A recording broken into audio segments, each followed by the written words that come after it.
Hello, Dark Reader, and welcome to the Dark Side of the Library podcast. I'm your host, Katie. Sorry on YouTube, no face this week. Carrie and I are super busy with a lot of events, so I actually had to pick up a fairly short book and get through it pretty fast, just because that's all the time allowed for me. So it was the perfect opportunity for me to finally pick up an Eric LaRocca story, so I listened to You've Lost a Lot of Blood, and holy crap. I mean, wow. So I literally walked into this book knowing absolutely nothing. I just was like, Eric LaRocca. I've been seeing his name floating around. I actually have. Things have gotten worse since we last spoke in Other Misfortunes. That's been on my shelf for a while, and I actually did want to do just a whole minisode of like some of Eric LaRocca's stuff, but unfortunately I just didn't have time to get through, at least 2-3 novels. So I decided, because I want to give you guys something, we're going to go through You've Lost a Lot of Blood. But to be perfectly honest, I still can't really convey what I read. It is some surreal stuff. There are definitely 2 storylines, a novella within a novella, and I cannot tell you how they relate to each other. I don't know if this is just way above my head. I don't know if it would have been better just to read the novel itself so I can kind of go back and maybe analyze, put some notes in there. But quite frankly, it feels genuinely like 2 disjointed stories, but both very disturbing in their own right, but all within the same book. It's kind of crazy. So let me just tell you what I guess You've Lost a Lot of Blood is about. The summary. I'm just going to tell you what the publisher notes say. It says, it's a disturbing new vision of terror from the author of Things Have Gotten Worse Since We Last Spoke. It says, quote, each precious thing I show you in this book is a holy relic from the night we both perished, the night when I combed you from my hair and watered the moon with your blood.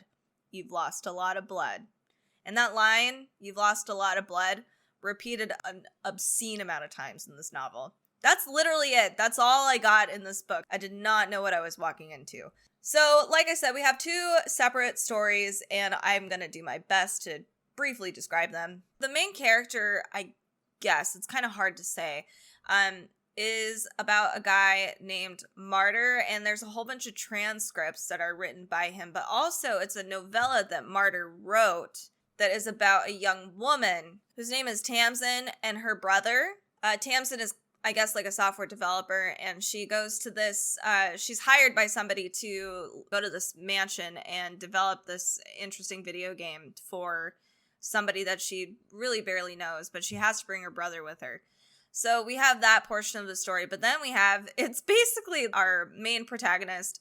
I guess it's not a protagonist. Our main character is a serial killer. We have 2 different things going on. So the fact that Martyr is just the author of this novella is truly the only connection here, but both stories in its right are very creepy. The story with the software developed Tamsin is more sci-fi, thriller, very sinister.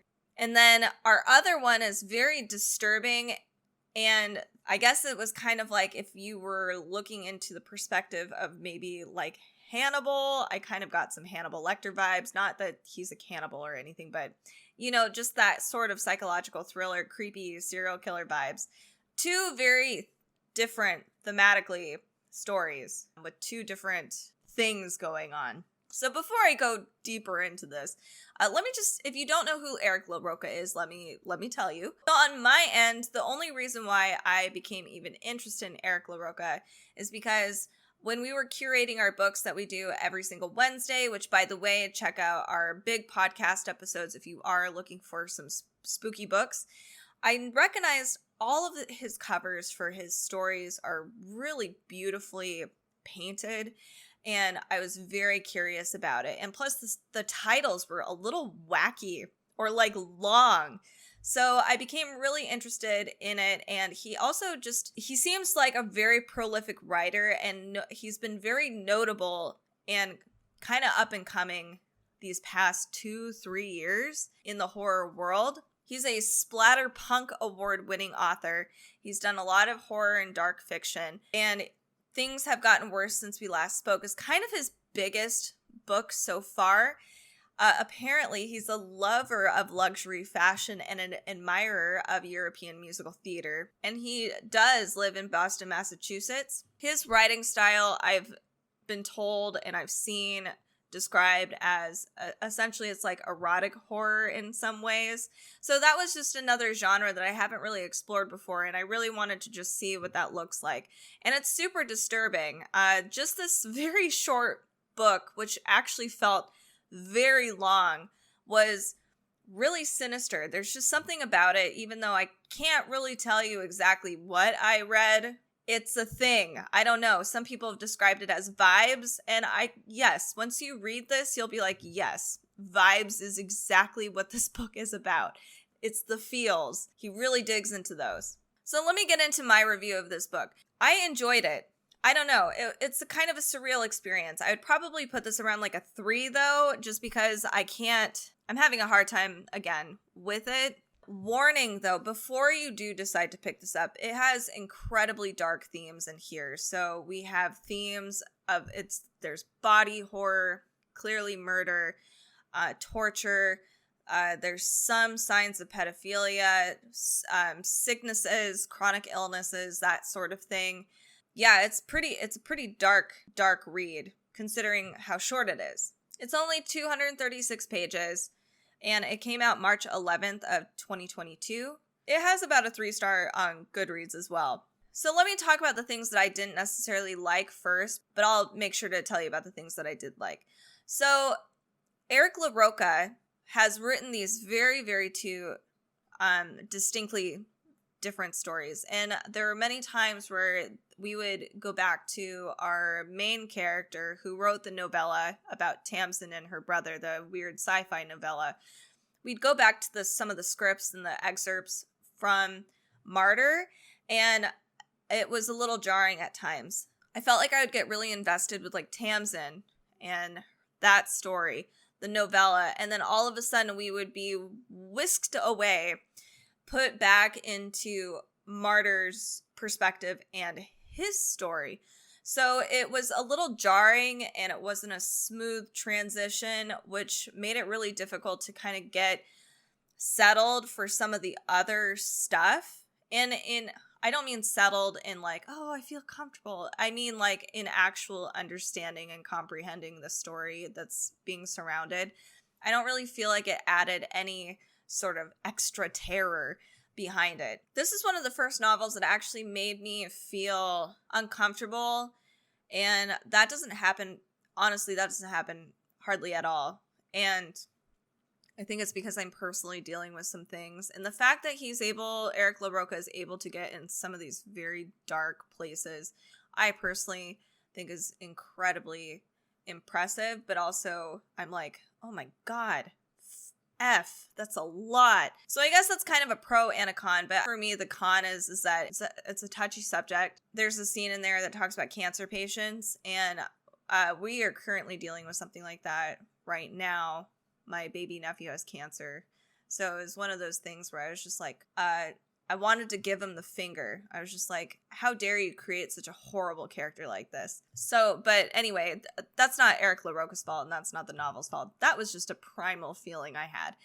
But one more con that I had with this book, because I want to keep this podcast short, is how disjointed everything is, and how, it's okay for things to be very surreal, and it's totally okay for things not to even have a purpose or a point, and even for things to have shock value.